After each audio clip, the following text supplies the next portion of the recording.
Diplomasi keluarga Asia, kunjungan Xi Jinping ke Kamboja. Di bawah langit cerah Phnom Penh pada 17 April 2025, pesawat Air China yang membawa Presiden Tiongkok Xi Jinping mendarat mulus di Bandara Internasional Phnom Penh. Sorak-sorai menyambut ketika Xi melangkah keluar, disapa dengan hangat oleh Raja Norodom Sihamoni, yang berdiri anggun dalam balutan pakaian kerajaan Kamboja. Karpet merah digelar, bendera kedua negara berkibar, dan senyum diplomatik mengisi udara. Namun di balik kemegahan seremonial ini, kunjungan Xi membawa misi yang jauh lebih besar, menjahit benang persatuan Asia Tenggara untuk menghadapi badai ekonomi global. Kamboja, dengan pesona sejarahnya yang kaya dan posisinya sebagai mitra setia Tiongkok, menjadi panggung sempurna untuk pesan Xi. Dalam pidatonya di Istana Kerajaan, ia memperkenalkan kembali konsep keluarga Asia, sebuah visi yang menggema seperti puisi namun syarat dengan strategi. Kita adalah saudara, bersatu oleh sejarah dan masa depan, ujar Xi. Matanya menyapu para pejabat Kamboja yang mendengarkan dengan penuh perhatian. Kata-katanya bukan sekadar retorika, mereka adalah seruan untuk solidaritas regional di tengah tekanan tarif baru ASEAN yang mengguncang perekonomian global.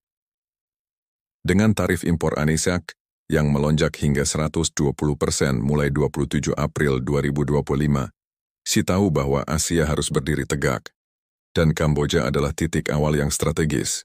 Di balik pintu-pintu tertutup, Xi dan Perdana Menteri Kamboja Hun Manet berdiskusi tentang investasi infrastruktur, perdagangan, dan kerja sama keamanan. Tiongkok, melalui Belt and Road Initiative, telah lama menjadi penyokong pembangunan Kamboja, dari jalan raya hingga pelabuhan. Namun, kunjungan ini bukan hanya soal memperkuat ikatan ekonomi. Xi dengan cerdik memanfaatkan momen untuk menanamkan narasi bahwa Asia Tenggara tidak perlu tunduk pada tekanan Barat.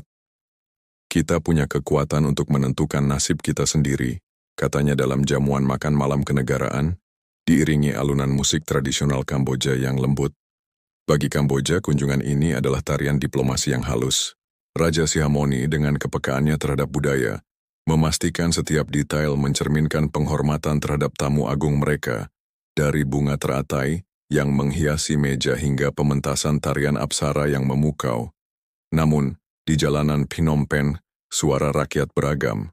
Beberapa warga memuji investasi Tiongkok yang telah mengubah wajah kota, sementara yang lain berbisik tentang ketergantungan yang semakin dalam pada Beijing.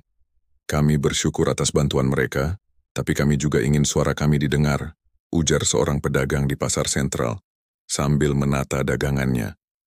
Saat Xi meninggalkan Kamboja keesokan harinya, ia membawa lebih dari sekadar janji kerjasama. Ia meninggalkan pesan bahwa Asia Tenggara adalah keluarga yang harus bersatu, bukan hanya untuk bertahan, tetapi untuk berkembang di tengah dunia yang penuh gejolak. Di langit Phnom Penh, pesawatnya melesat meninggalkan jejak, seolah menggambar garis harapan bagi masa depan kawasan ini. Namun pertanyaan tetap menggantung. Akankah keluarga Asia menjadi benteng yang kokoh, atau hanya ilusi indah di tengah badai global yang semakin ganas?